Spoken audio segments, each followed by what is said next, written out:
Good evening, ladies and gentlemen. Coming to you live from our comfy couch here on the outskirts of the internet. This is the Gaming Saloon Reviews for December 27th, 2020, with your hosts, Peacemaker2448 and Ramped Up Salon.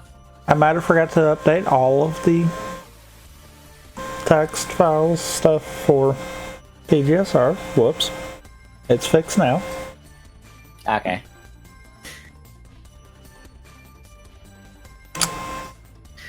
I was just like, what is our last show for the year, technically? It's actually me. Yeah. At some point, we will beat Radiant Dawn either this year or next year. Guaranteed. Because I'm pretty sure I'm not getting it done before midnight when I stream.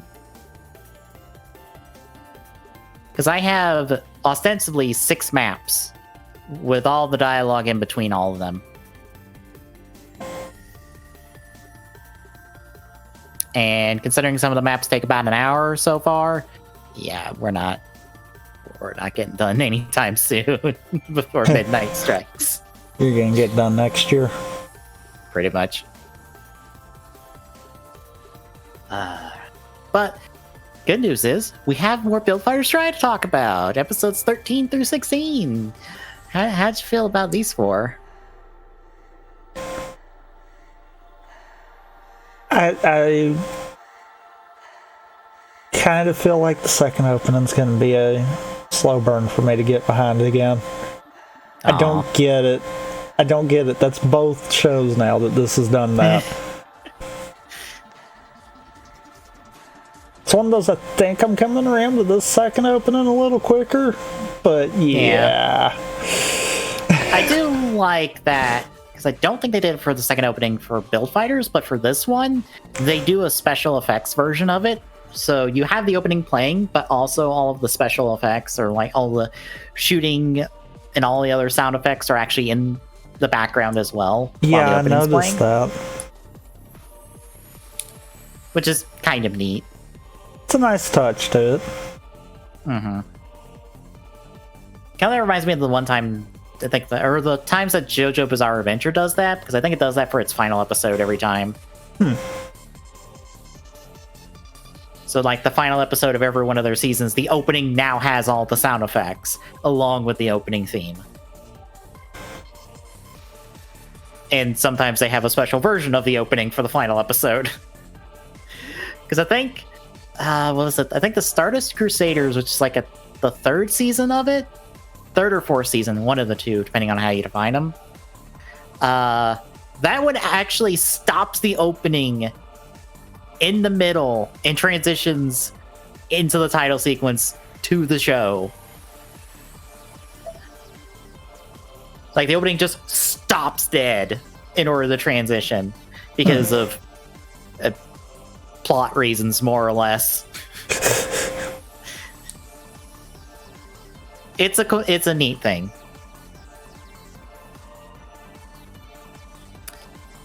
But yeah, these are the last 2 episodes of the camp training pre-second tournament arc, and then the first 2 episodes of the proper tournament arc.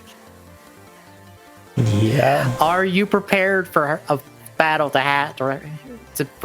a battle to be half the episode and then the other half to be a different fight or something else entirely, and that's the rest of the series? To be fair, that makes sense. Because that's the rest of the series except for the final episode. So if it feels like we're leaving off on a cliffhanger, that's just the show. That's just the show.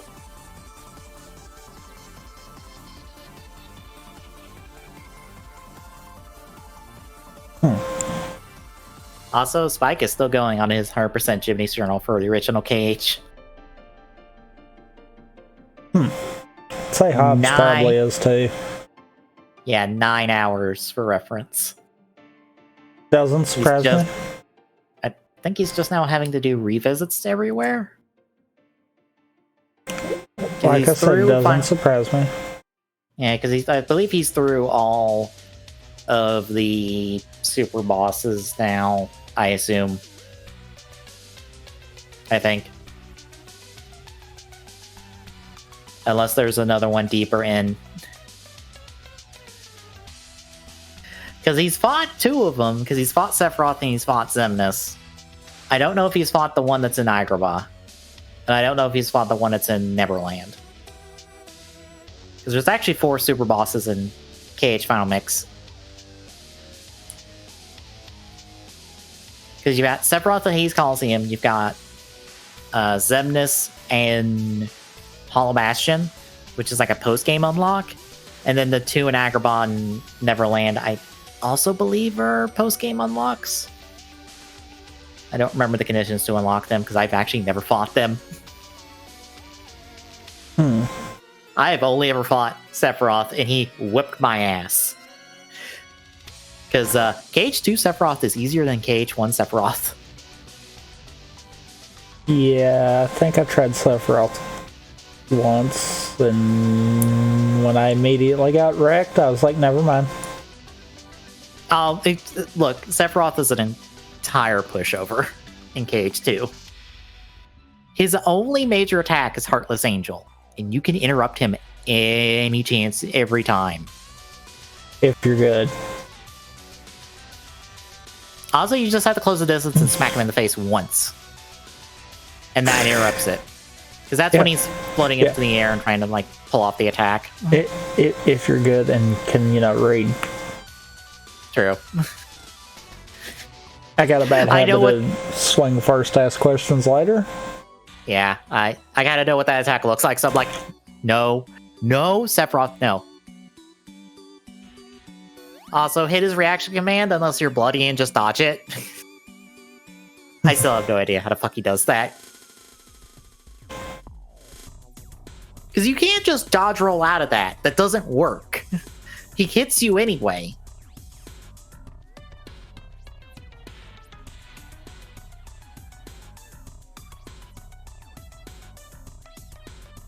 But anywho, shall we talk about the episodes then?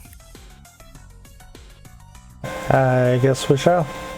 Alright, we kick off with episode 13, Beyond the Knuckle. So we pick up where we left off last week with Sekai meeting a girl in the build laboratory. I'm just going to call her by her actual name, which is Shia, even though it takes us an entire episode to learn her name. Yep. So this is Shia, and she's more or less going to help Sekai repair build burning because she likes the look of him. And also add her to the list of girls that really want Sekai. The fuck is with this show? I don't understand. Yeah, I don't get that one either. Yeah. But Sekai also reveals at this point that's like, yeah, he lost, but he was satisfied with the fight. So, hey, I just want to punch him again. So, good on him. At this point, Fumida and Yuma make it back to the campus, or back to the lab. They run into each other, talk about their respective trainings, before they decide to go find Sekai. And they find him with Chia, and Fumida has a goddamn meltdown.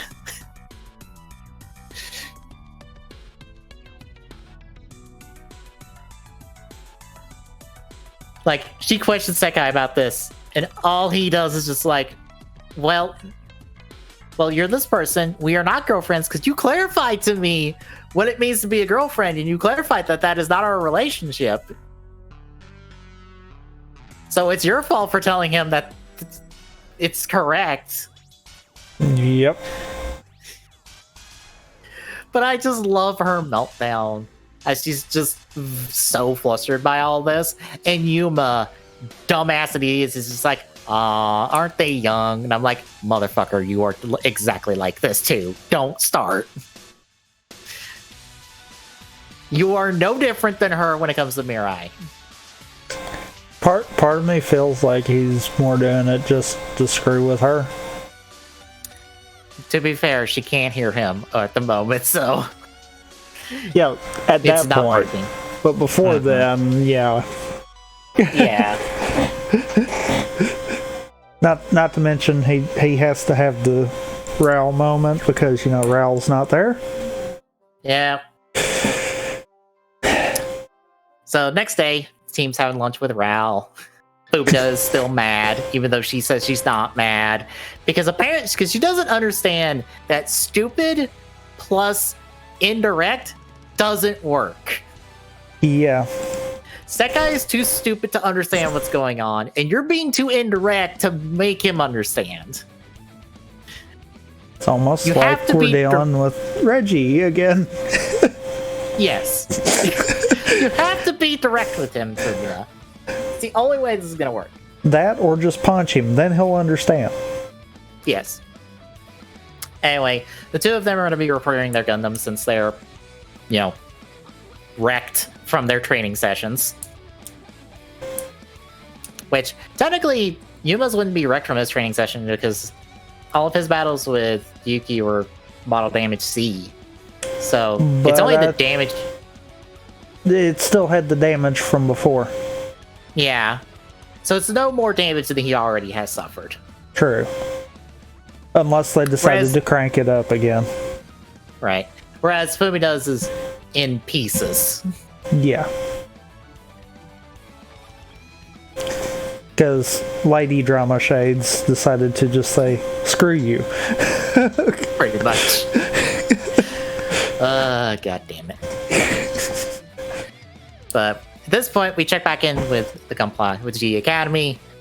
We see that Wilfred and Saga draw once more because they're that strong with each other. And they've drawn about 18 times now.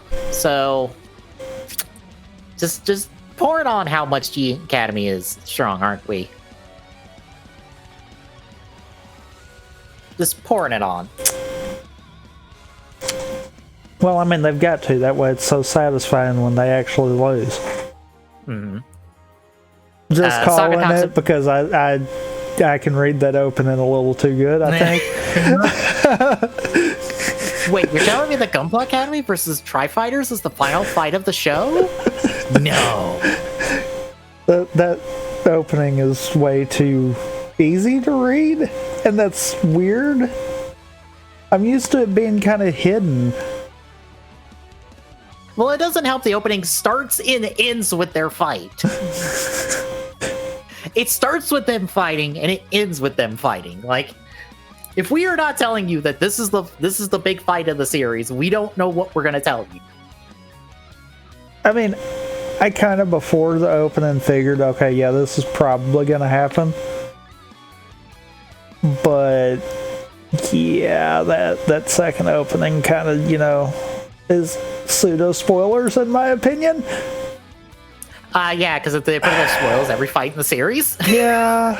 Going forward, it's like way to go. How did you manage to do that one?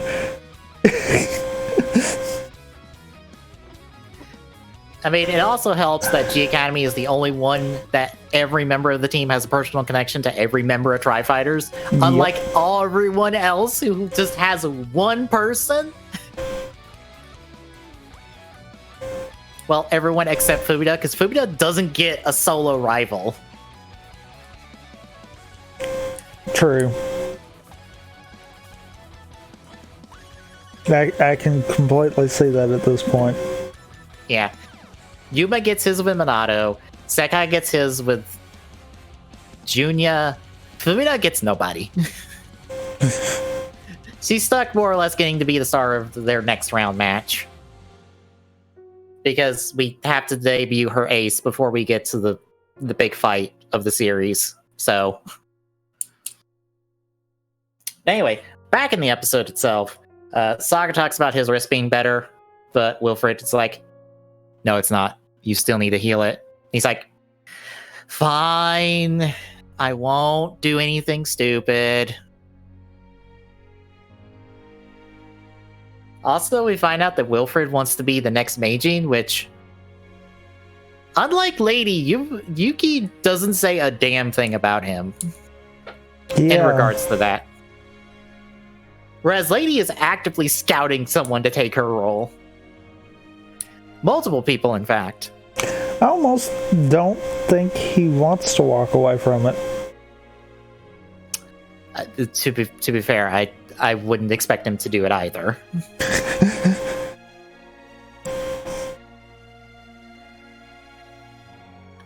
I expect him to be the literal old man. For him to have this role till he is an old man. Yeah. Or for him to have it to the point until someone beats him for it. So until he's an old man. Pretty much. Because, I mean, I love the fact that, 7 years after, and he's still completely just annihilating everyone. Yeah.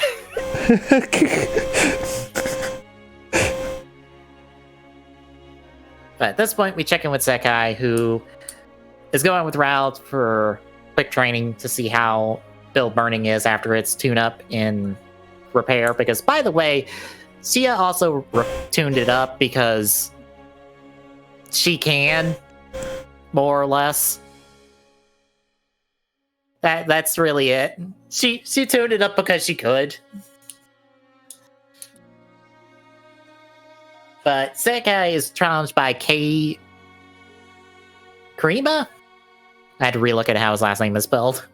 Or how I spelled his last name. Look, he is jobber. He is grade A jobber. Because he only wants to fight Sekai to find out how strong G Academy is, because Sekai fought them. Which of course upsets Sekai because it's like, motherfucker, you fight me for me. I ain't fighting to be your for someone else. You want to fight them? Go fight them. They're over there. Tell them you want to fight.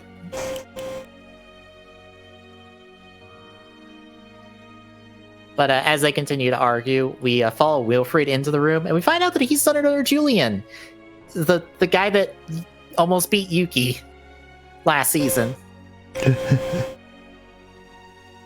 It's nice when they name drop a bunch of people. It also isn't nice when I'm like, fuck, who was that person? Yeah. Shit. Hang on, let me check the wiki. But anyway, he gets there, and Kei's like, oh, you're here, I want to fight you. And he's like, I mean, if you want to, sure. And Sekai feels ignored. He's just like, I want to fight. Which is not uncommon. He always wants to fight. Yep. And then Kensho from White Fang shows up. Or not White Fang. Isn't it White Wolf? White Wolf, yeah. I was about to say it's White Wolf, not White Fang. Wrong show. Yep. Incredibly wrong show. Yep. Yeah. White Wolf. He shows up and he wants to fight. And at this point, Yuki's like, well, if you all want to fight, I've set up a fatal 4-way. Last man standing wins. Go for it.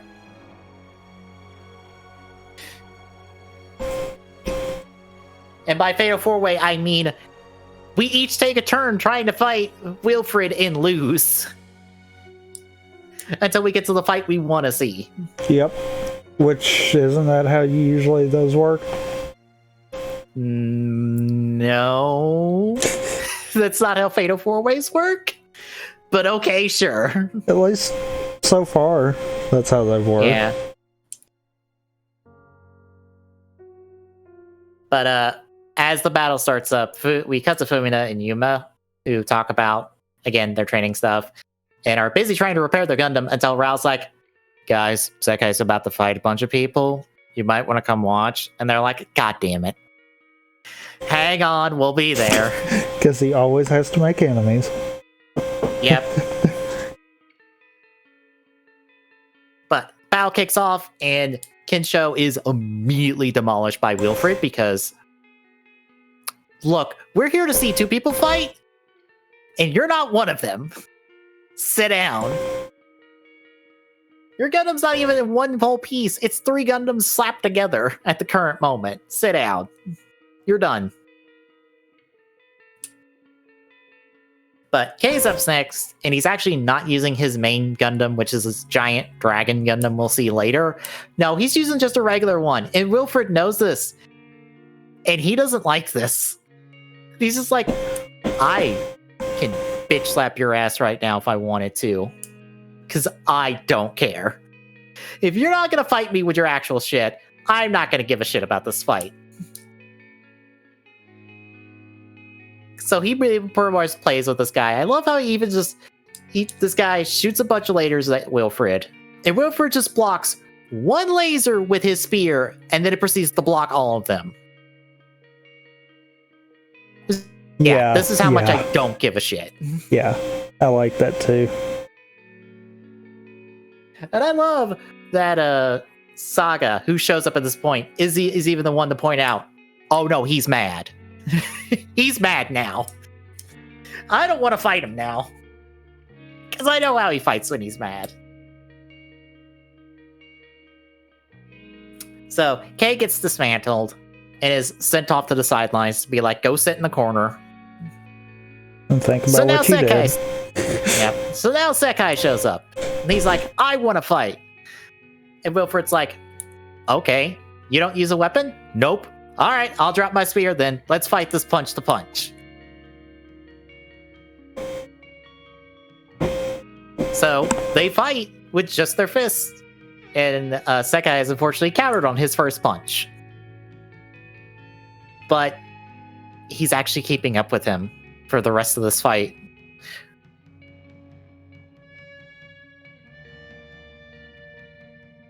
They go pretty much toe-to-toe, and part of it is because she is tuned up with Bill Burning, lets Sekai pretty much compete on the same level as Wilfred. And I love that she has comment to Lady, who the two of them are just upstairs watching this. It's just like, oh, I don't want to beat a weak Gundam. I want to beat a strong one. Yeah. Like, that's it. Yeah.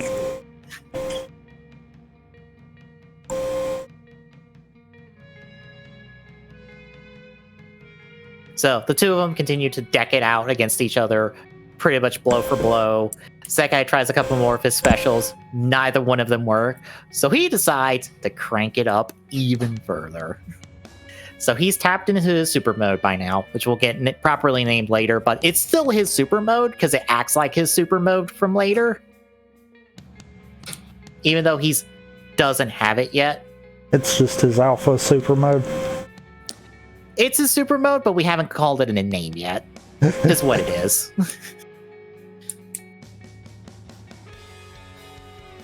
Yeah, Sekai taps into his super mode and decides, well, time to pull out my super. And his super is essentially create enough fire around him to create a giant burning phoenix and to fire it at his opponent. With enough force to break a moon.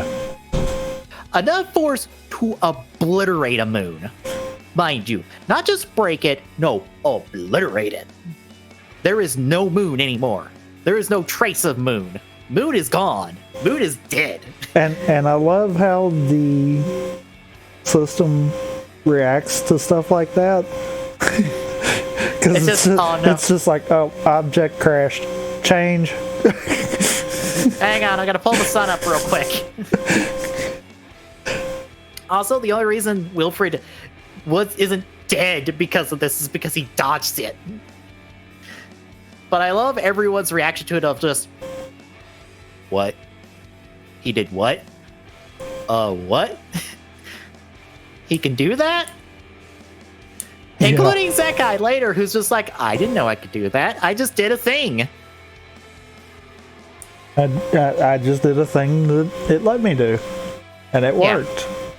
And it's like, which I like to call partial foul on, because in dialogue he's just like, it seems like he's been working towards something, and when he gets that, he's like, I've got it. And I'm just like, you've been working towards some bullshit super, haven't you?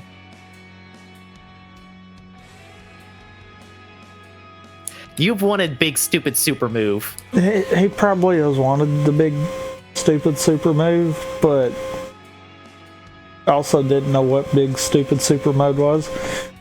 Yeah. he does strike me as the, yeah, I know it exists, but I don't want the details. Yeah.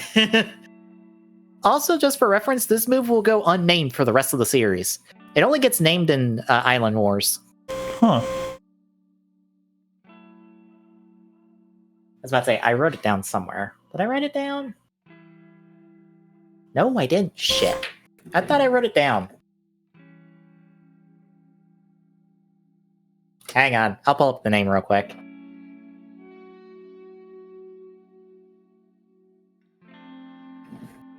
It's the Ho'oha'oken. Is what it is.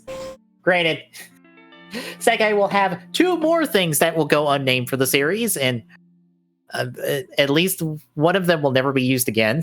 Or no, both of them will never be used again, even though both of them would be probably pretty handy. Oh well.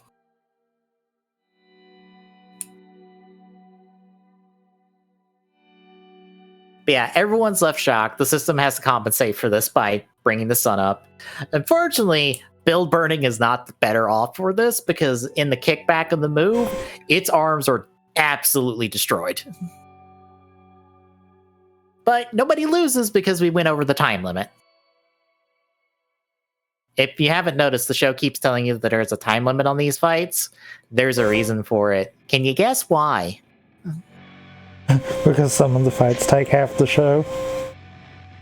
No, because one fight in particular will go over the time limit, and we'll have to rely on that rule about 1v1. Ah. Can you guess which fight it will be? The last one. Pretty much.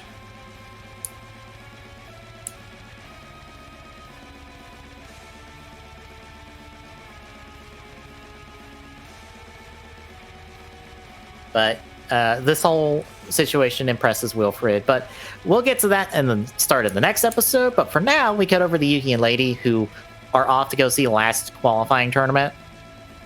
And they say goodbye to Fumina and Yuma. And Fumina's like, by the way, your rival is Tiny Child who helps that guy now. Have fun.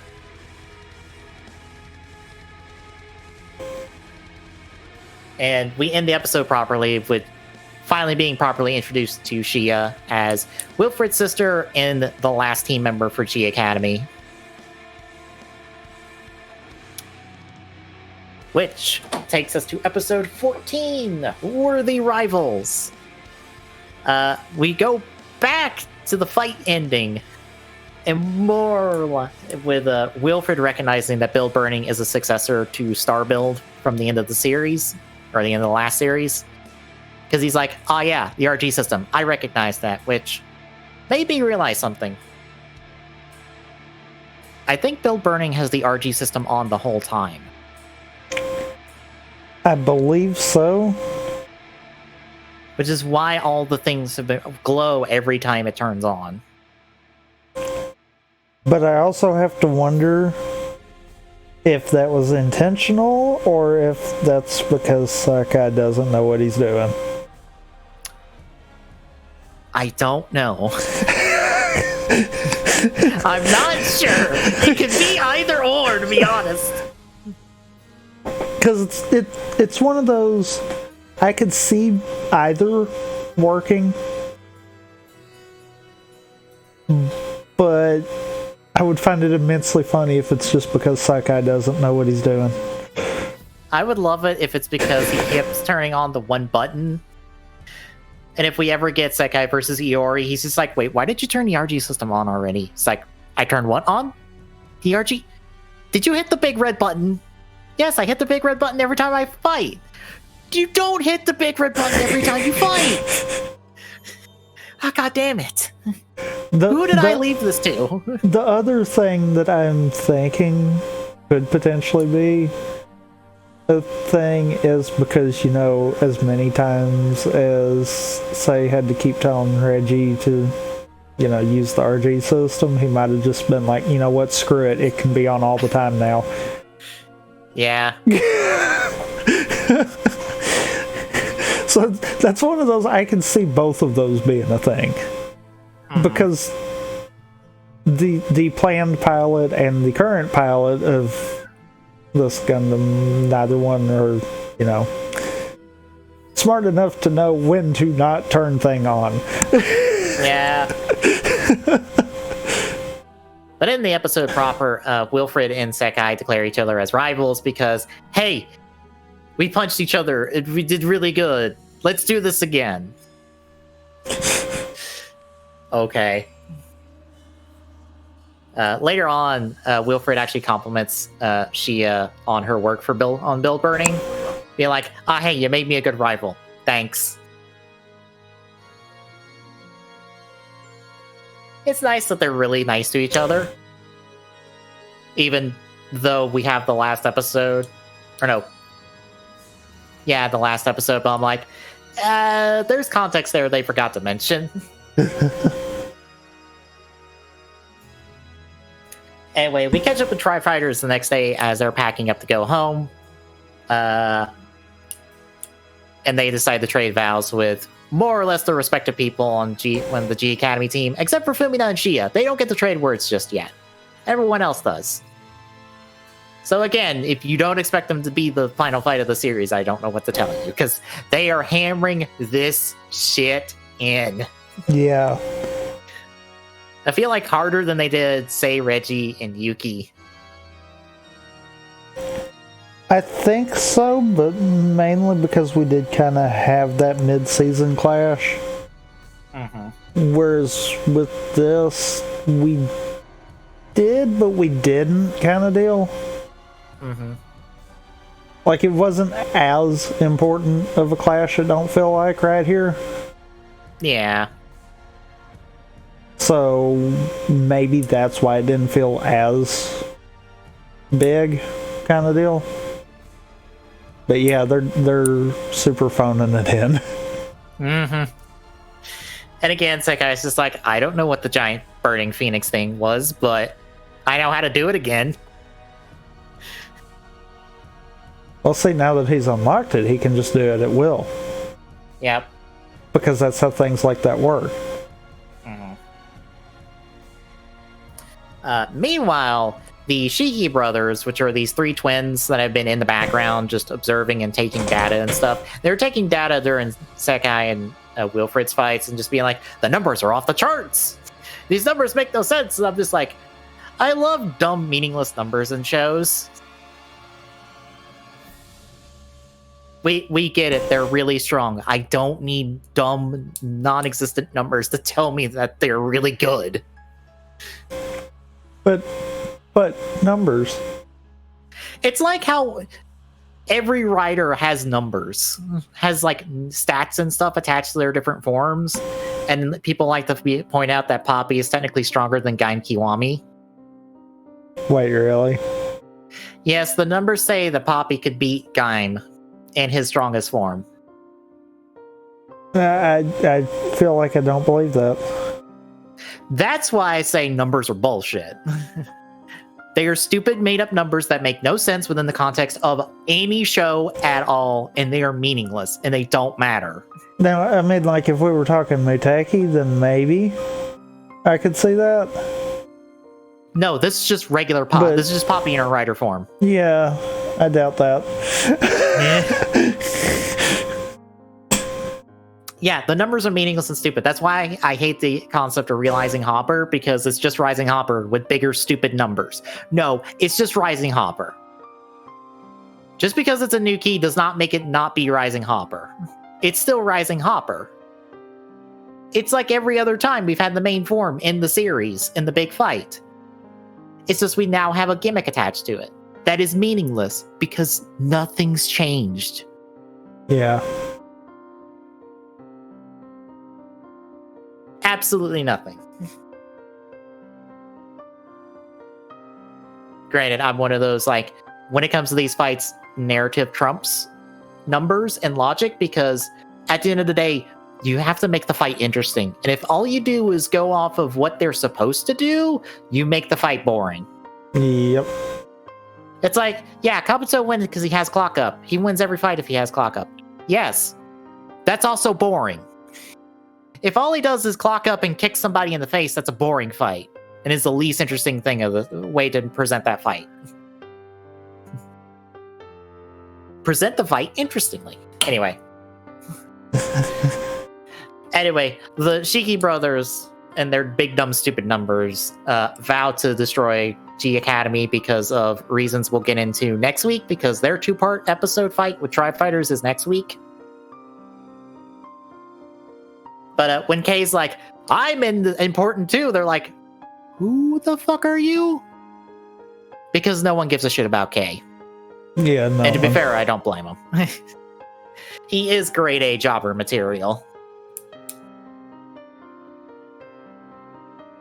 But on the ride home for Tri-Fighters, Fumina realizes who Lady was talking about, and is just like, oh, I now have a rival on G Academy. Cool. I'm still important too.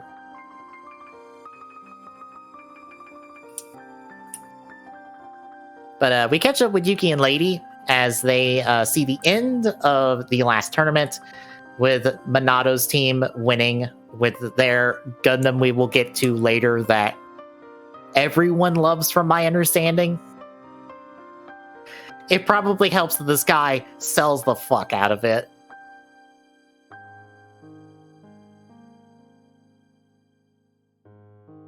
But yeah, Monato's team qualifies, so he's in the tournament with Yuma, so they get to have their 1v1 soon.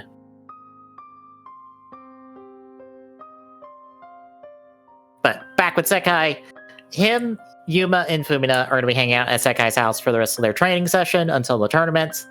Much to Mirai's dismay of, oh god, I have to feed 3 of you. Oh no. I didn't agree to feed all 3 of you. One of you is enough as is.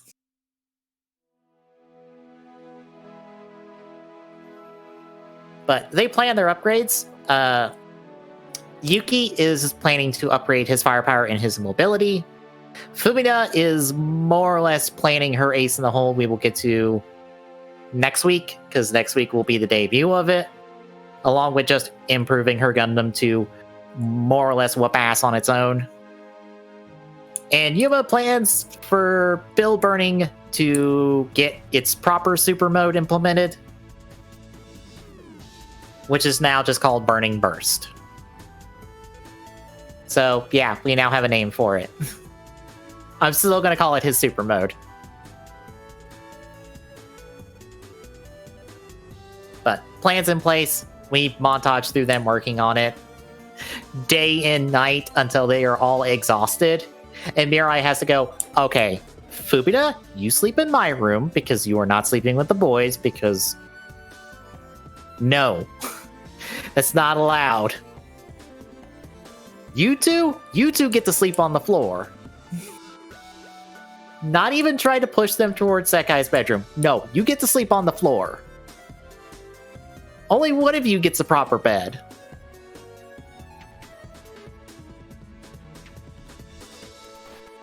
But after montage, we follow up with Mirai at her agency as she's talking to one of her co-workers, who ends up being the announcer for the tournament, until she gets hit by like a bit of the issues you run into when you're pregnant. And I guess duly pregnant, because she doesn't show she's pregnant.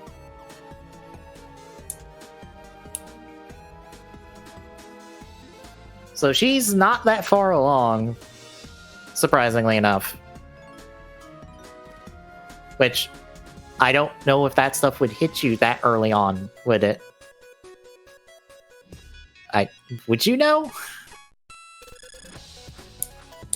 Tommy? Hello? Oh, sorry. Would you know?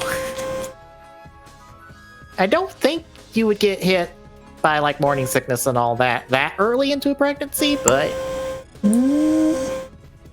probably not, but I don't know. Yeah, because like I said, she's not showing she's pregnant, but they indicate that she's pregnant without saying she's pregnant, because we can't say she's pregnant. No, we can talk about itchy bottoms all day long, but we can't say if someone's pregnant. Pretty much. So yeah. Spoilers, she's out and Mirai's in because I assume the same reason she got pulled into the Gunpla collection. Oh, your brother does Gundam? You're in.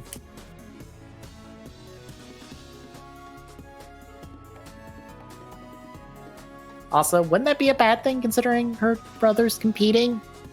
Wouldn't that be biased? But, well, yes and no. She's not actually overseeing the matches, so no. Fair. But we check back in with the boys. Sekai is training. Yuma currently has Build Burn completely disassembled down to its base parts and is inspecting all of the crystal stuff that is connected to the RG system. And he notices that some of the armor is covering those bits, which is what he's going to be like using to upgrade it, because he's going to make it to where those bits can fly off to let Sekai pilot his super mode work better, because there's more output for the flames, I guess. I don't know. That's the logic the show presents, and I go, okay.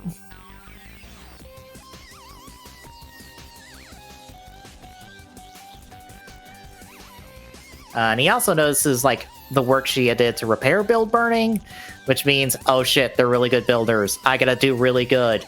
If only Sekai would help me and stop punching things. To be fair, how much would he really be able to offer?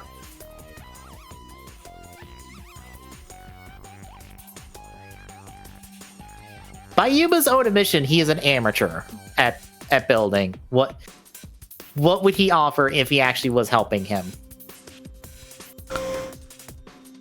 I'm pretty sure none.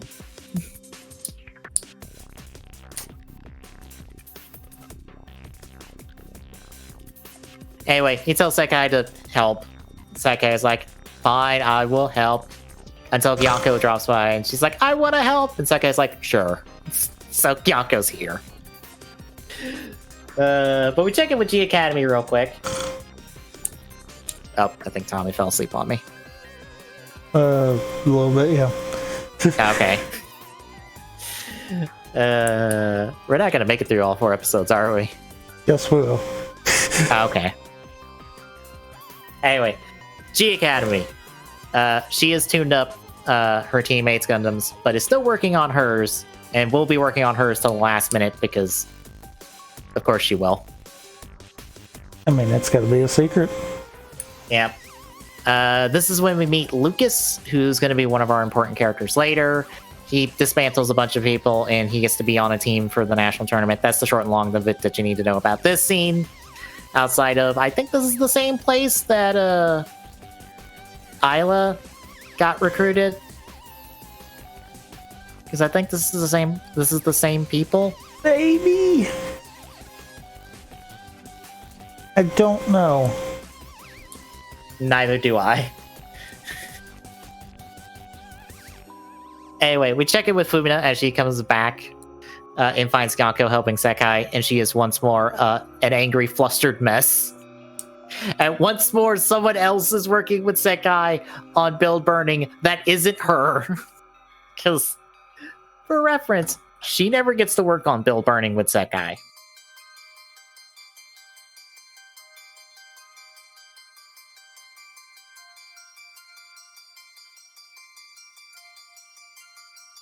But we check in with Suga, who runs into Junya, who is the other person who knows the Jigen Hao School of Martial Arts.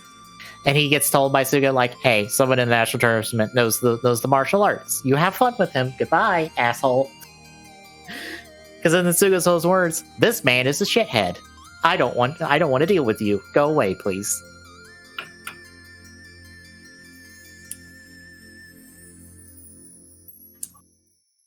But we montage through everyone else doing their prep work as Shimon drops by to help Tri-Fighters, finds Gyako and Fumina arguing. And I guess at some point they stop arguing and finally finish, because we end the episode with the 5 of them tired, sleeping, as Mirai comes home to 2 more people of just like, God damn it, I can't feed 5 of you. Why are there 5 of you here? But all of Tri-Fighter's Gundams are complete, and they are ready for the tournament. So how'd you like our last 2 prep episodes? I feel like it was a nice wrap-up kind of deal. Mm-hmm. It's one of those, you can tell this is literally we're fixing to start the rest of the show. Yeah.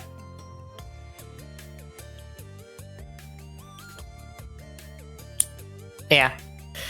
It also is nice that we end on this really nice image of the 3, like, new Tri-Fighters Gundams, which we'll get to see in action in the next episode, which you want to hit that? Our second half? Yep. All right, so we kick off with episode 15, Reborn Tri-Fighters. So before dawn, because these 2 are fucking dramatic as hell, they are at this monument to what happened at the end of last season, because the old stadium is torn down and in place is this monument to pretty much all the people who fought to make sure that the Plavsky particle crystals didn't go out of control. And I love how Yuki is talking about this in the 3rd person, even though he was there. Yep. And one of the scenes is him piloting his Exia. I'm like, Yuki, you were there.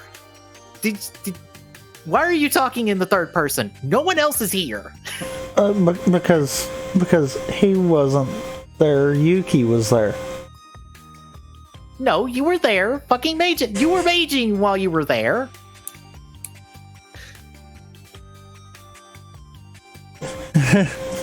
I'm pretty sure you fought with your shades on in that fight. Yeah, but that was just Yuki borrowing the shades. Nah. I mean, he's got to be drama pants. Yep. Yeah, the 2 of them reminisce and thus declare the tournament open as the sun rises on the new stadium, which is I think it's Yajima Stadium. It's Niels' company. It's their stadium. And it's a smaller stadium as well. Which feels weird of just like this big, huge like arena is replaced with little small like gymnasium more or less. Well, I'm thinking too, wasn't the big stadium like housing like 7 different battlefields, whereas this one's just 1? Yeah, it was like 7 different regular ones and then the huge massive one. Whereas this is just 1 like regular one. And I think it's also about the size of the ones we've been dealing all season. Yep.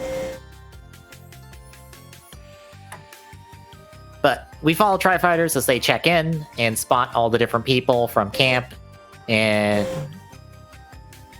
we also get the note of 49 teams are competing, and with staff and stuff, I think it's like 300 some odd people are like going to be here for the duration of the tournament. Yep. So G Academy arrives, and everyone's just like, oh shit, it's G Academy. Until Sekai's just like, hey, don't lose until we can fight. And Wilfred's like, okay. And then they leave. And we're like, God damn it, Sekai, stop making a scene. Until Yuma gets to go follow Minato, who shirks off to the elevators so he can avoid meeting Yuma until he gets into the elevator to do his skit about what he would say to Yuma. With glasses, mind you. He has his own physical pair of glasses that Yuma has to do this skit with. Because Minato is incredibly extra. Incredibly so. Mm-hmm. But he forgets to hit the button to make the elevator go anywhere. So Yuma's like, Minato, what the fuck are you doing here? Are you here to fight me? And he's like, yeah, I'm here to fight you, this and that and the other. And he's just like, close the door, close the door, close the door. Close the door. Stop making this man show up in my life, please. Stop being in my life. Leave me alone. Why can't I have a normal person as a rival?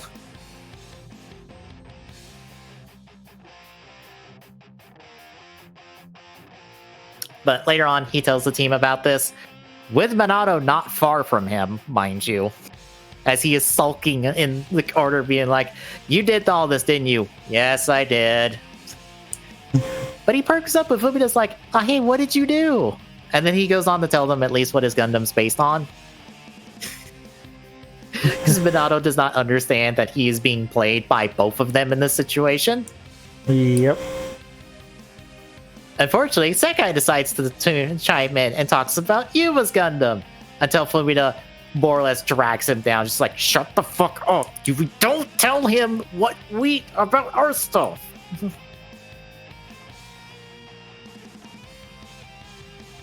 Also, the brothers are spying on all four of them because that's all they do. That's it. That's all they do. Meanwhile, we check in with G Academy as they're doing their prep work. Shia is finishing up her Gundam, but they receive news of Junia's attendance, which is the guy with the other Jigen Hao stuff. And they're like, "Ah, shit, the guy who can actually beat us. Oh no, that's gonna be a problem."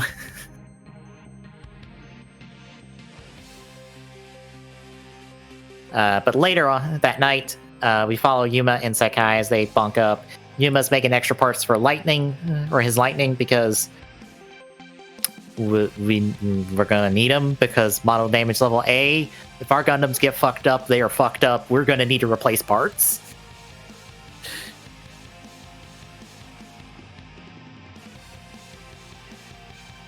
But the team rests up, except Yuma, because Sekai's snoring is really loud and he can't go to sleep with it. And I love that now he's just like, "How the fuck are you two related?" And I'm like, did you miss the part where they both have the same like martial art skills and stuff? They are perfectly related, as far as I've seen. Mm-hmm.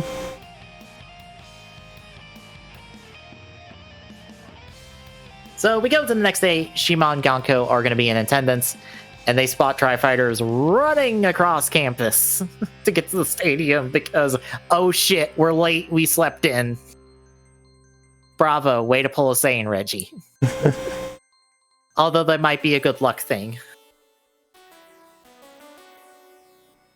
But they make it in time to see that Mirai is the announcer, and she announces the brackets, and also wins the heart of just like every man and probably a few women in the audience at once, much to Yuma's dismay.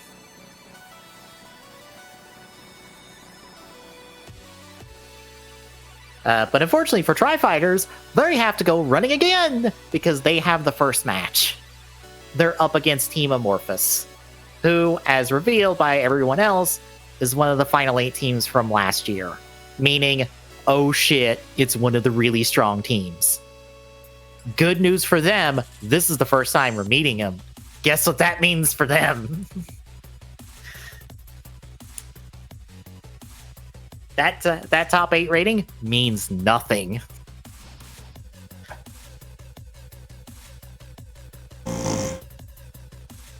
But Yuki and Lady are also in attendance in the VIP box because I guess that's just something they get to have.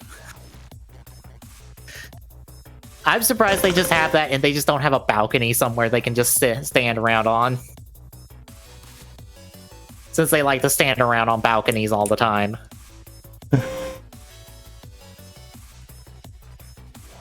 But we got our stage set. Amorphous has like transforming Gundams, as we'll see in a little bit. But Tri-Fighters then debuts all of theirs with Fubina with her new star-winning Gundam.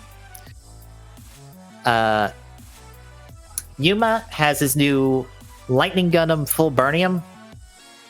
Or else I'll just call it Lightning Burnium, just for simplicity, because I'm not saying the full fucking name every time I want to refer to it. And I refer to all of them by 2 names. And then Sekai's Tri-Burning, which is probably the least modified of the three of them. Because I don't think there's much differences between Build Burning and Tri-Burning. At least I can't really spot the differences without having a side-by-side comparison. Can you?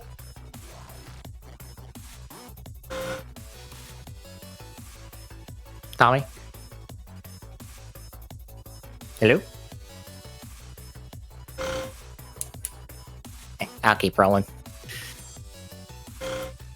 But everyone takes note of the different upgrades that Tri-Fighters have implemented.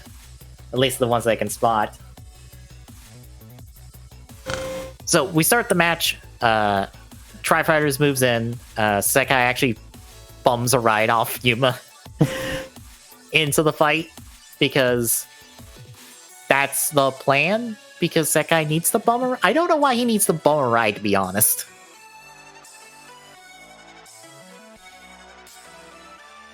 Seems weird that he has to do it, but oh well. They ride in, they spot Team Amorphous. They decide to split up Team Amorphous. So to do this, they of course send in Sekai by Yuma giving him a boost to fly directly into them and to fire his Phoenix at one of them, incinerating it on contact. Like, it is straight up incinerated. So Amorphous is down, one team member. A second one tries to fight Fumina, only for her funnels to split his laser beams and then disable one of its arms before Fumina moves in with her sword gun, cleaves it in two. He's down. Amorphous is down to one team member. Who decides, I'm going to turn on my super mode, which is the Trans Am from last season. That pretty much gives him like super speed and stuff. Remember that point. It's supposed to give him super speed. So he's flying around shooting the Sekai and Fumina until Yuma is like, I got him, and chases after him. Yuma is keeping up with this guy who is in a super mode. In a jet mode, mind you, while Yuma is just in his robot mode because his can also transform too. And he is keeping up with this guy. And the second this guy tries to turn around, go into his robot mode, and fire his gun at Yuma, Yuma has already shot the barrel of the gun, disabling it. And I do mean the second he does this. Bear in mind, Yuma has no super mode. This is just base level his Gundam.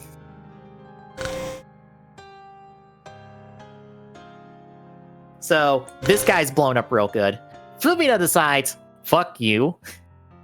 Turns hers into her jet mode to send a shuriken at it and pins it to this giant rock in the space battlefield they're in. So that Sekai can finish the battle by coming in with his Ryusei punch, punches this guy into the meteor, or into this rock, cracks the rock in half, letting him fly through it before it explodes. Bear in mind, Sekai is also in his super mode in this, more or less.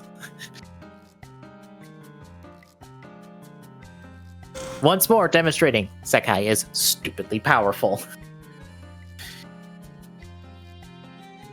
But yeah, with the 13 member blown up, it is a decisive win for Tri-Fighters, and pretty much sets the statement of, we're not to be fucked around with.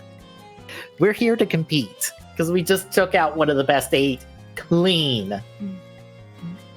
And I do mean fucking clean.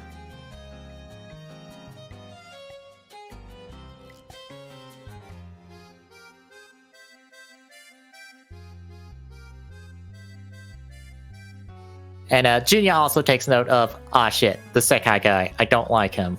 They have a relationship. We'll get to it when we get to their fight.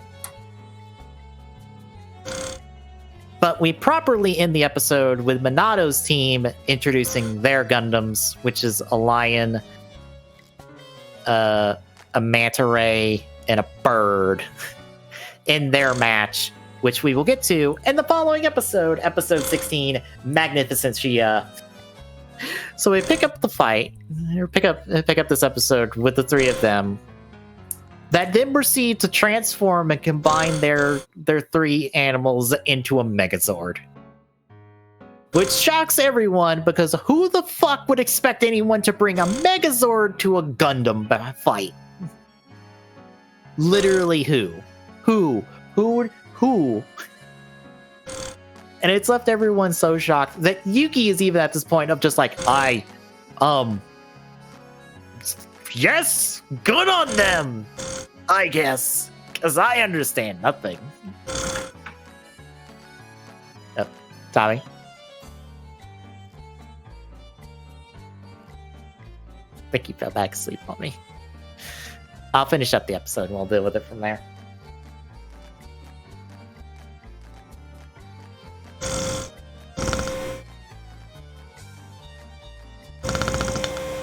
Anyway.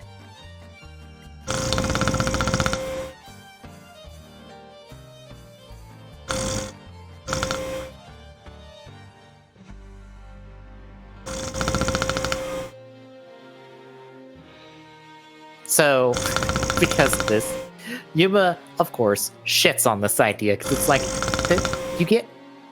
you have no advantage.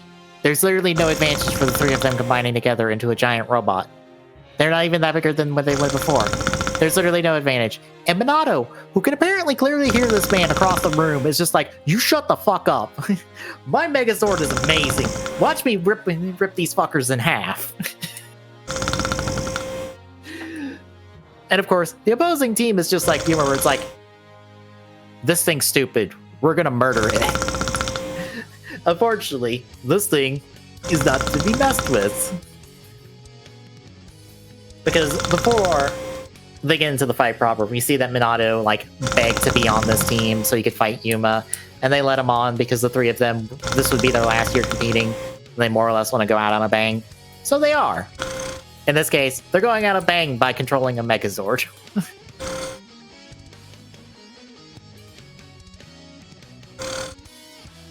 So they try to fire lasers at Tryon, which is the name of this Gundam. Minato blocks this very easily, and then proceeds to launch its arms at them. And for rocket punches that destroy one of the team. One of his opponents. Second one falls to a glare attack. And then the third is cut into 4 by Tryon's wing blades on its arms, giving Build Busters, which is Minato's team, the win. Decisively so. And while the crowd is initially shocked, they proceed to give Minato's team applause and congratulate them because, again, who the fuck would expect anyone to bring a Megazord to a fucking Gundam battle? But you know what? It fucking works. And everyone be hyped about it.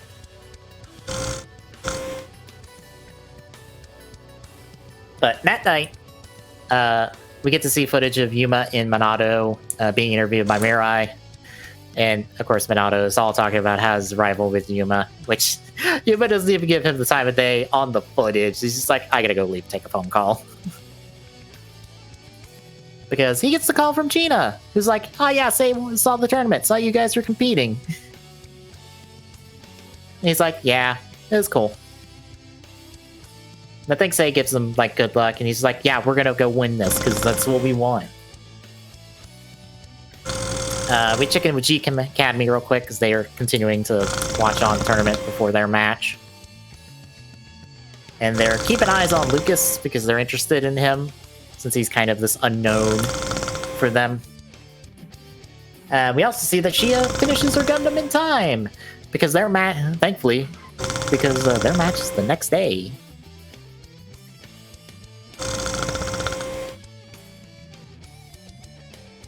So, next day, it is G Academy's team, which is Celestial Sphere, versus K's team. They go to ready up for the match, but Wilfred decides, fuck this asshole, I hate him. Shia, fight him solo. I don't even want to fight him. And Saga, you're not fighting him. Shia, fight him.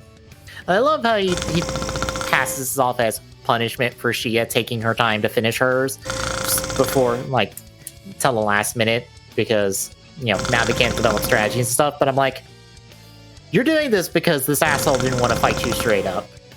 So now you're not even going to fight him straight up. You're gonna have your sister wreck this man in half to prove a point.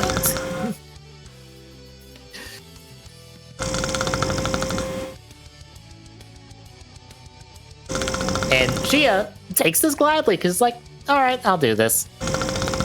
Which, we also get the note here from Lady that she sees Shia as someone to take up the mantle from her. And also, she hints that maybe Fumina could be someone that can take up the mantle from her, which is one of those, why are you scouting 2 different people? When Yuki has scouted no one.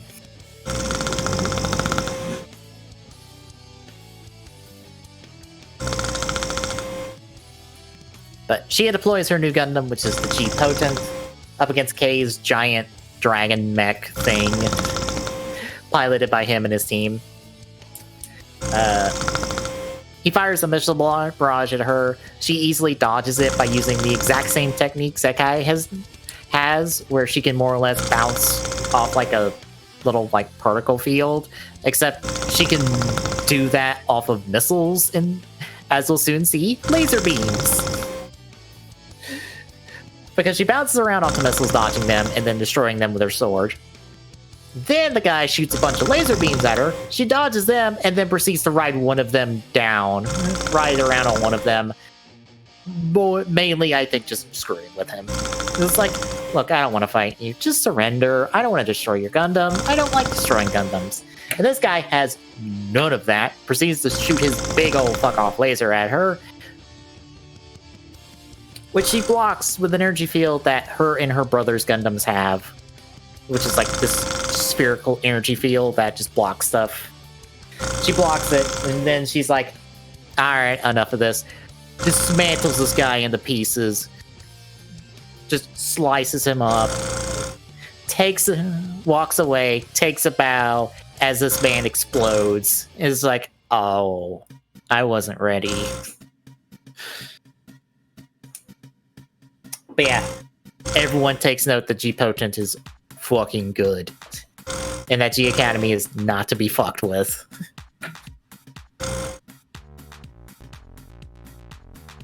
But we end the episode proper with Shia meeting with Sekai once again, this time formally introducing herself, and Lucas getting his proper Gundam for his fight because he's not screwing around with G Academy. And that is where we stop.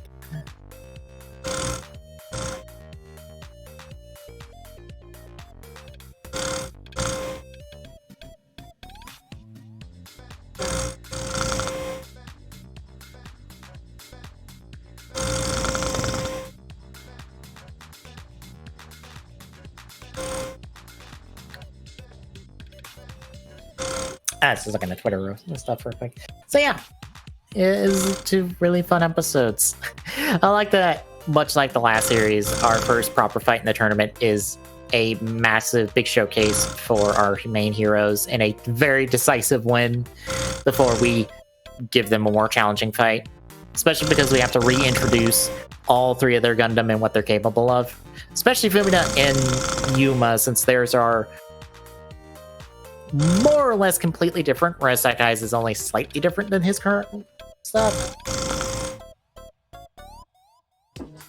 And then we get to see Shia, since she's the only person on G Academy that hasn't fought yet, so she gets a whole fight to herself and show, yeah, she's really good too. Well.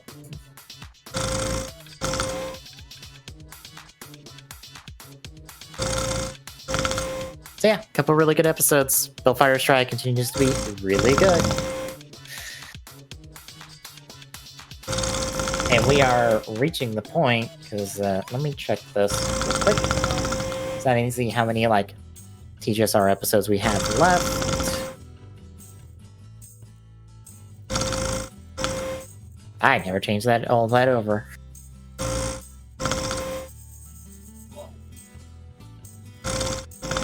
Oh yeah, we have like 2 episodes left. Oh yeah, we have like 2 episodes left, so I need to do that this week. So this week I'm gonna be testing stuff to see if we're gonna be able to do the next show I have in mind, which is Dragonite. Since I have Dragonite all like HD versions with the English voices, thanks to someone who did the really hard work of taking the DVD releases of the Japanese dub of Dragonite and changing out to the English dub, but keeping the like Japanese vision or the DVD quality of that copy of it.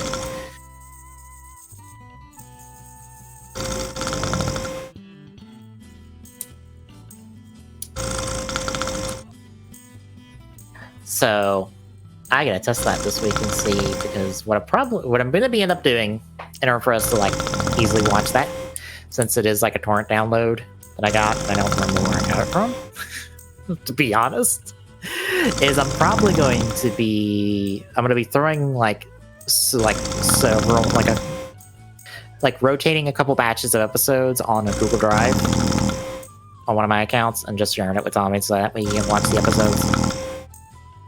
Just to make it easier for all of us.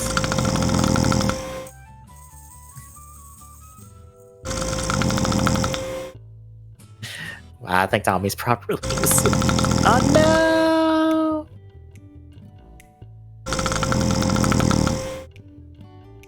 I'm gonna see if this works.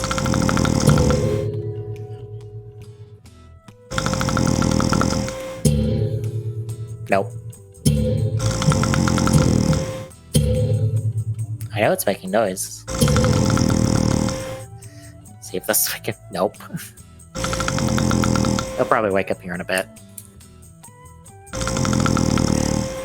So you can just get talking here. Hear me talk about stuff as a way for Tommy to wake up so we can end.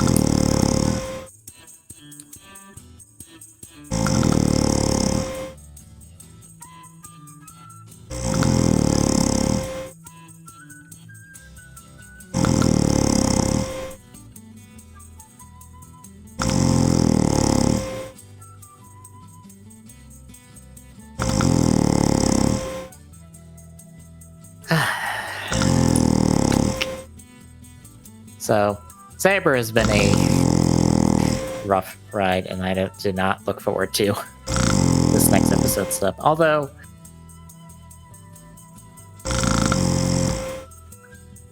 I have been deciding to like watch the episodes with Frozen Stratos in his buds commentary tracks on them, because I don't know, having someone who's just as much not on board with the series, just talking about it, like it's helping some. Because I know some people are really liking Saber, and I'm like, cool. Glad someone is getting something out of the series, because I am not, in any sense of the word, getting anything out of the series. It is a rough ride for me. I don't expect anything good.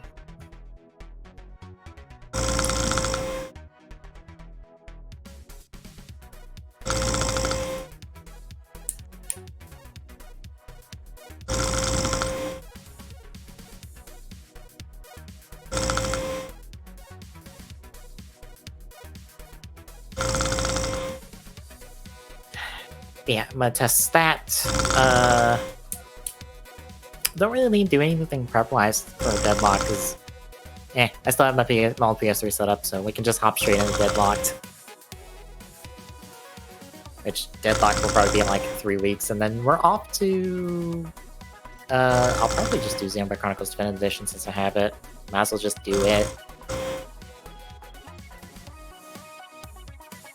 So I know I was planning on doing Final Fantasy VI after Deadlock, but since I have Xenoblade Chronicles Definitive Edition, that's one of the things I've wanted to stream, since I really like Xenoblade Chronicles 2. I might as well just do Definitive Edition. And take God knows how long it's going to be to, like, get that one done on stream. It'll probably be a while.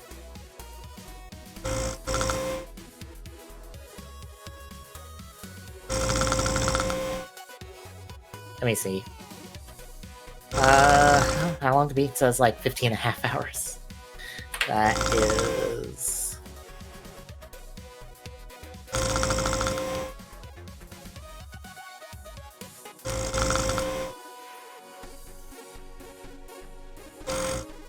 like 4 months?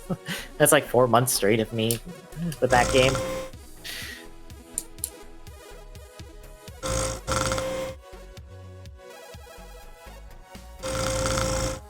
So we're gonna be with Definitive Edition for a while, unless I take breaks with like smaller stuff, which I probably will.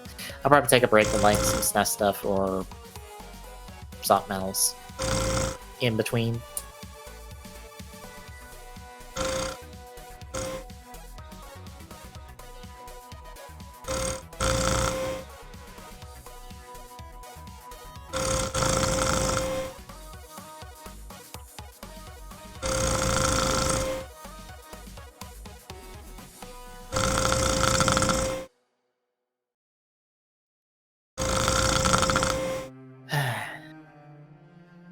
That's it. There's something else I was streaming. Why are you doing that? Other major things I want to stream at the moment. Like, big plan-wise. I kind of want to do another, like, multi-day marathon, but... while I'm trying to find a job, I don't want to, like, plan so far in the future, just being like, oh yeah, I want to do this, and then all of a sudden, like, 3 weeks later, I'm like, oh, I have a job now, so that can't do that marathon. Granted, I don't know what I would do marathon-wise, because, like, the only other idea I had for a marathon was doing the Ratchet & Clank trilogy as a marathon. But since I've already done it now, no point in that one. Unless I did,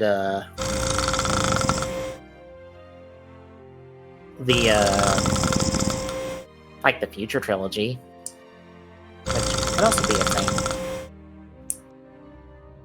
Because I have all the Ratchet and Clank games. I could do the Future trilogy as like a marathon thing for the summer. If I don't have a job by then, which... God, if I don't have a job by then, I'm hopeful, but... my odds are not good, to say the least.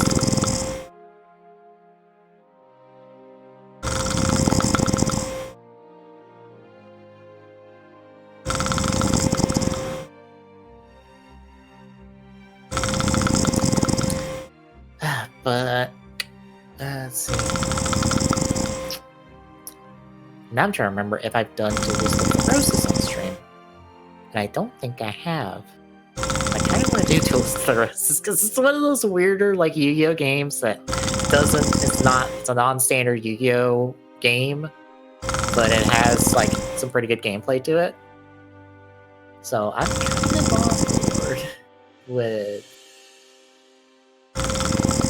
doing that one on stream.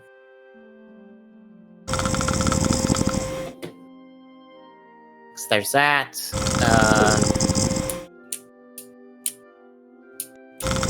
trying to think what else. What else did I have? I kind of want to do a bunch of DLC stuff. Because like PS2 and GameCube are kind of my nostalgia consoles, because those are the consoles I have the most nostalgic memories with. Like I played like plenty of stuff like pre those, but I think those I have the strongest connection to. Besides, well, N64, because I know stuff on N64, which that might be a thing one day. But what's streamed on N64, I don't know.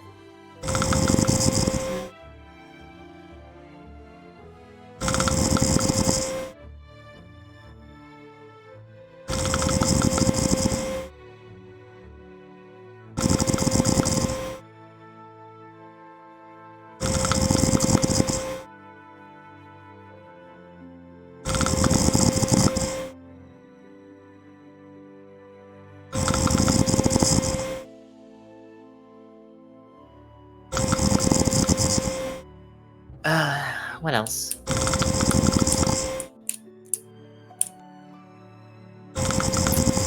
TDQ is supposed to start next month, isn't it? I need to look that.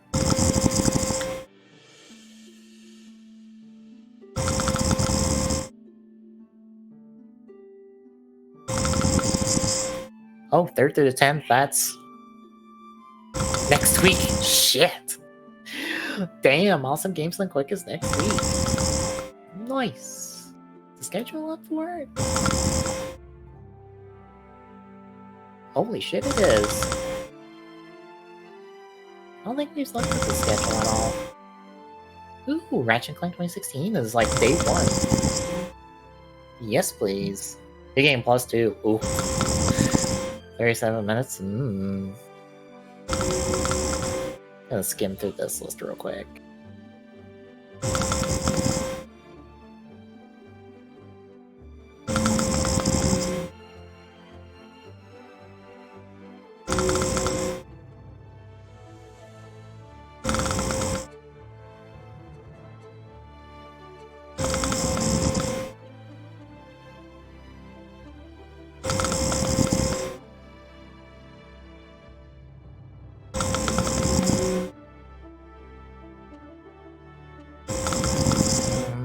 Sonic 06. Shadow Story Sonic 06. Huh. That's a odd one to see. Most people do Sonic Story Sonic 06, not Shadow Story 06. Be really strange if it was Silver. I don't think anyone would. Not many people run Silvers. Oh wow, Mortar Shell's on here, that's new. Alarms. Ooh, River City Girls.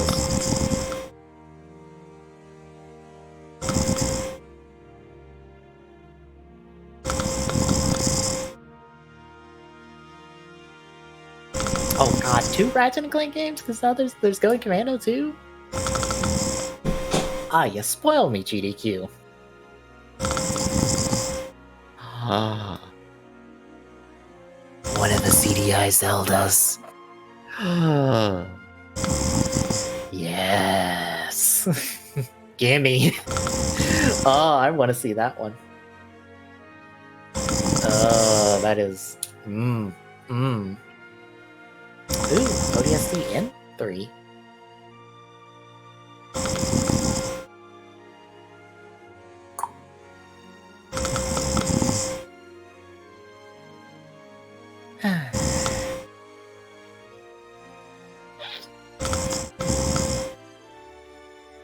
Oh yeah, we did talk about this because I was confused on what this Donkey Kong Country 2 one is. Like, it's a ROM hack, which I didn't know they did ROM hacks in Donkey Kong Country games.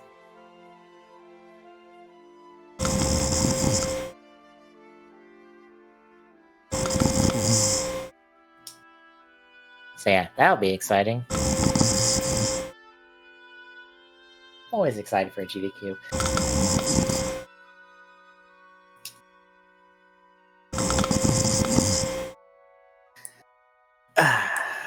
Sam.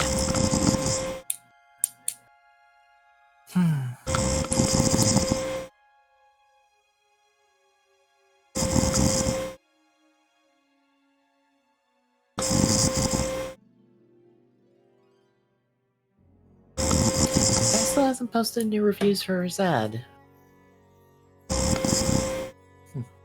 Found someone who did some like really good reviews and really good talks about Ultraman, which has been really nice for someone who's like very unaware of a lot of Ultraman.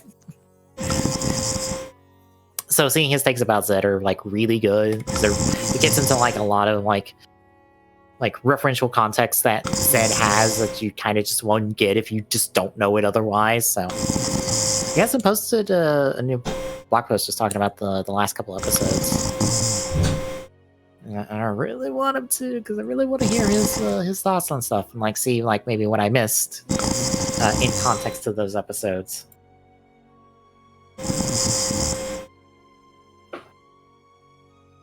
I really enjoyed Zed, and like Zed kind of prompted me to like really go hard into Ultraman, which crap, I need something more.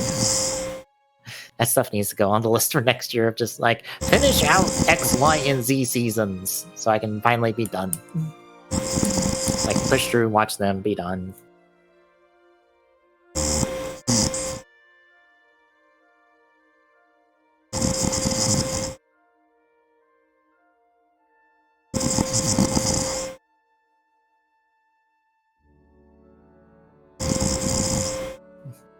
Listening to Zero Two's themes and I'm just reminded again of like the 01 theme, 02 theme mashup that was done for Realize. I'm just like, or no, Real Time, not Realize, Real Time. It's super good.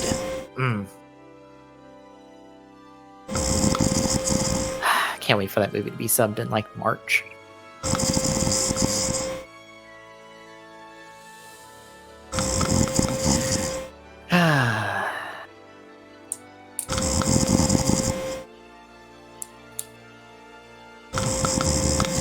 So I guess I'll outro out real quick. I'll probably cut this like a lot shorter. I'll probably just cut where I ended up recapping the episodes and thoughts on it, and just like cut the rest of this talk. So I'm just stalling until Tommy wakes up and he can turn off the stream for me. Because I can't turn off the stream because I'm pretty sure if I hit this button it won't work.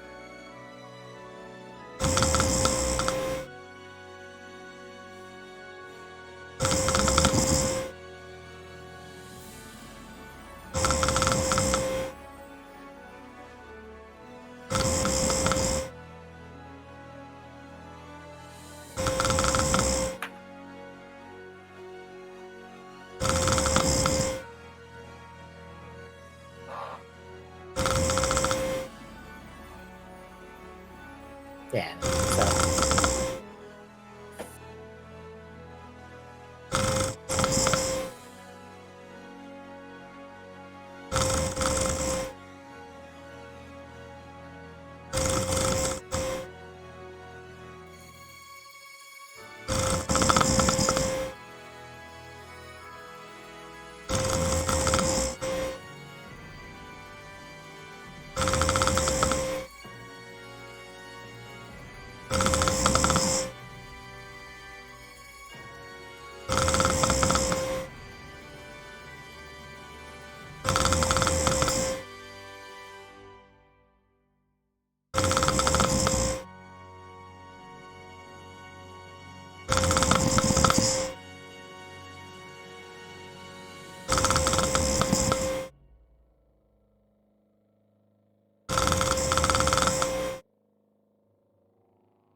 I've got my windows all mixed up.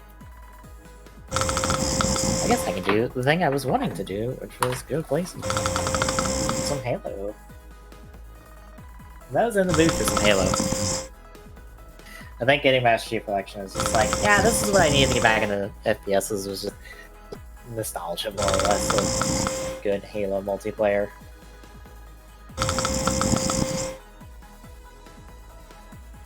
I do wish there was like so much less like, not necessarily like Q dodging, but like Q idling, because there's a lot of that in like Master Chief Collection for some reason, and I don't like it.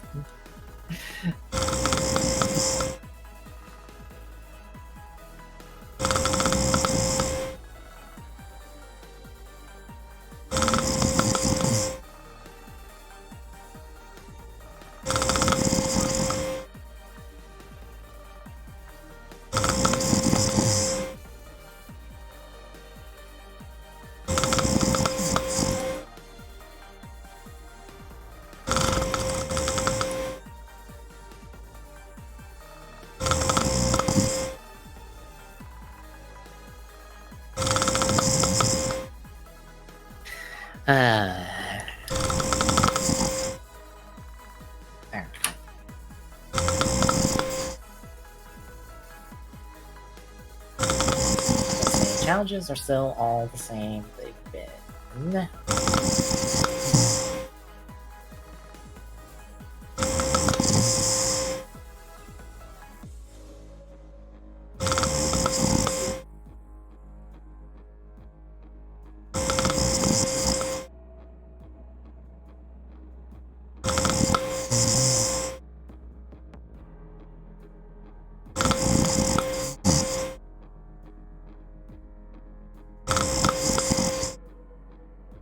I'd say, what did I do the because I actually like to knock out some campaign challenges.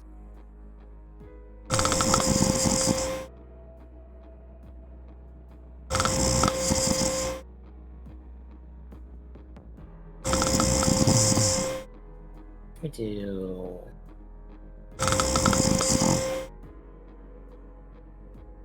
Why can't I have both? I want both.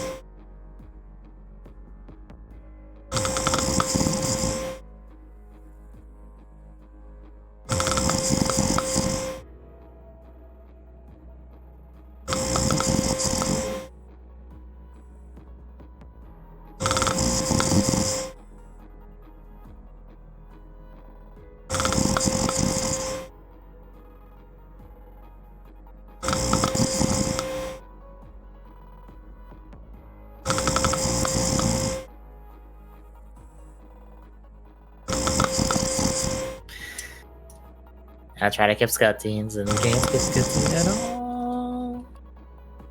Oh, there it is. 8 plus Y. 15 minutes. I'd say I can do minutes 15, I think.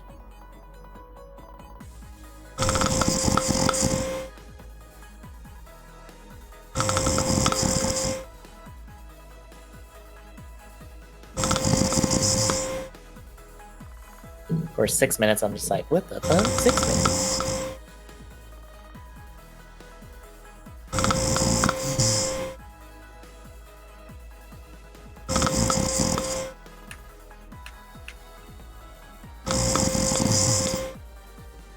Of course, I'm losing like 30 seconds because I'm on the normal, which makes me go through the tutorial.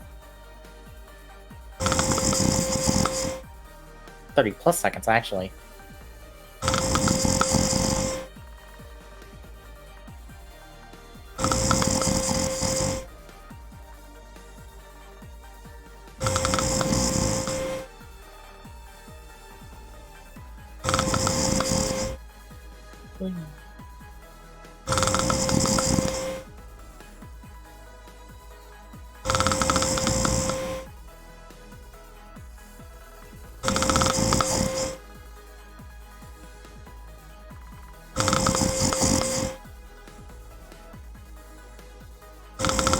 Hit the birds on the way out.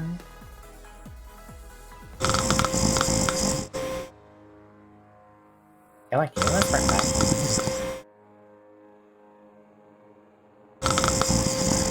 House. Whoop.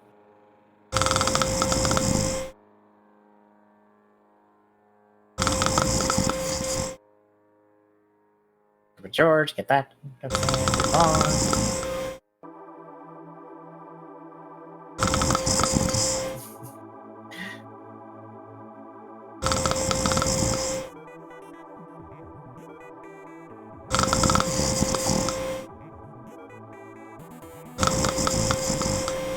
This should be... Oh, not yet.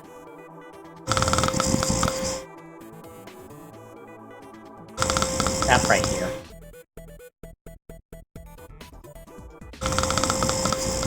Oh, whoop, can't jump down there.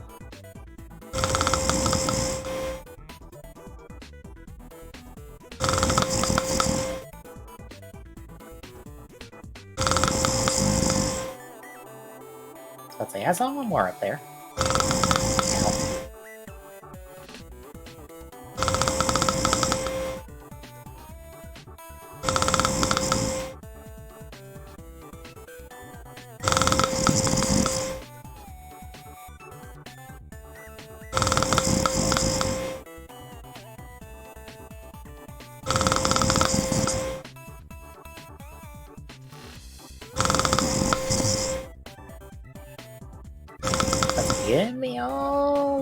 point stuff if I can. I'll have to change out some new rifle.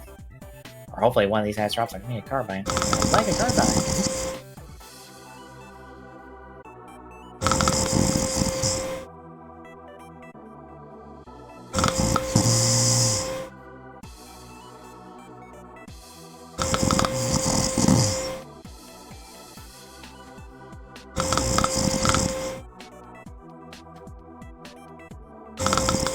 Oh, that's Gap. Go this way.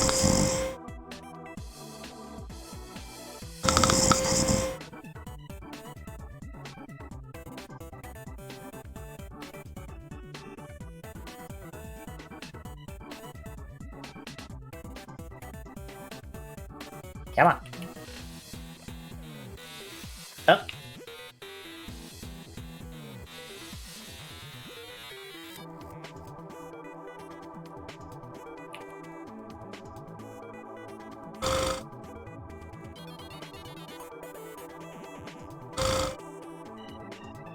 Is there one more? No? Okay. Whee.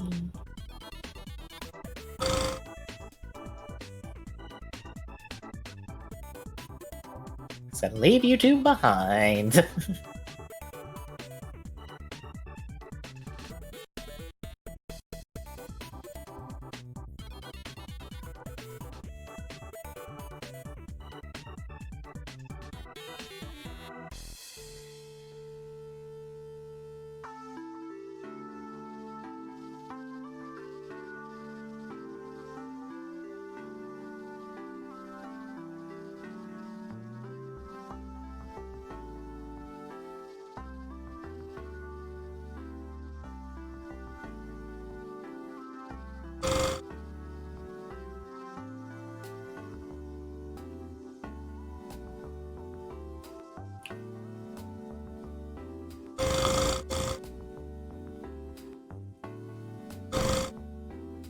Running out of pistol ammo.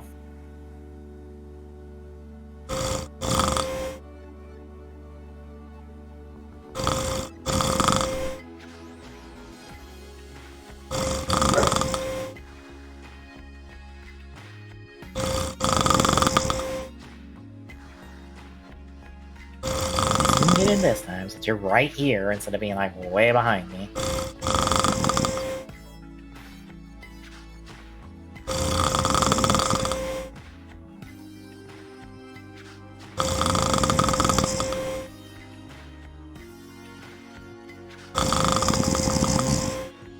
Let's see, can I just skip straight to the... this one? I can.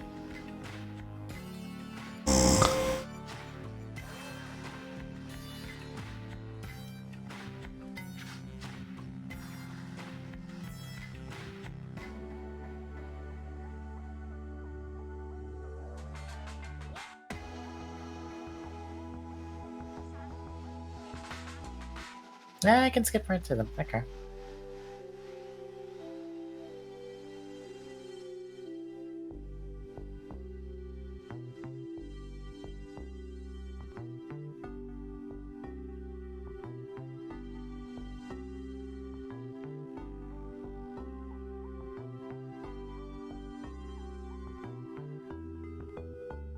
Darn it, I'm out of pistol ammo. Is there more? In here somewhere? Yes, thank you.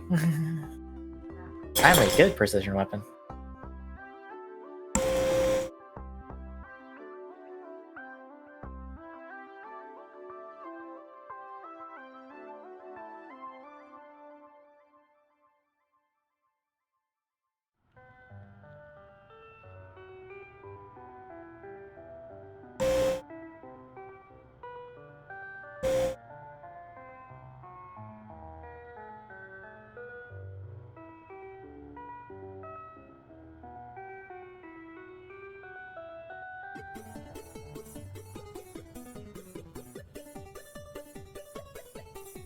Okay.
Yep, well.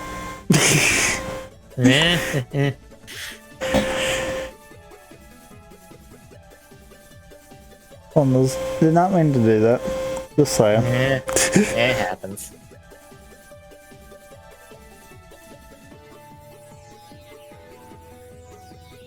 But anything before I get us out of here? No, it's one of those, the way you can kind of tell the way that they've got it set up, that they're kind of doing one, like a concept where it's not really completely going to focus on them throughout the entire thing. Mm-hmm. And I kind of dig that. Because it's always fun to see when a show's like, yeah, we know these are the main characters, but... Yeah.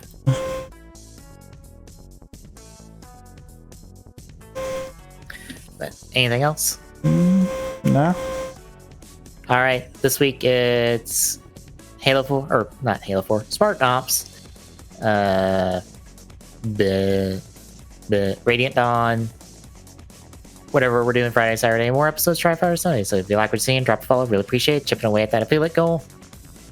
At TeachSaloon on Twitter gets you updates when we live. Next Mission Point Discord chat gets your Discord link. Drop by, say hi. We'll see you next time, folks.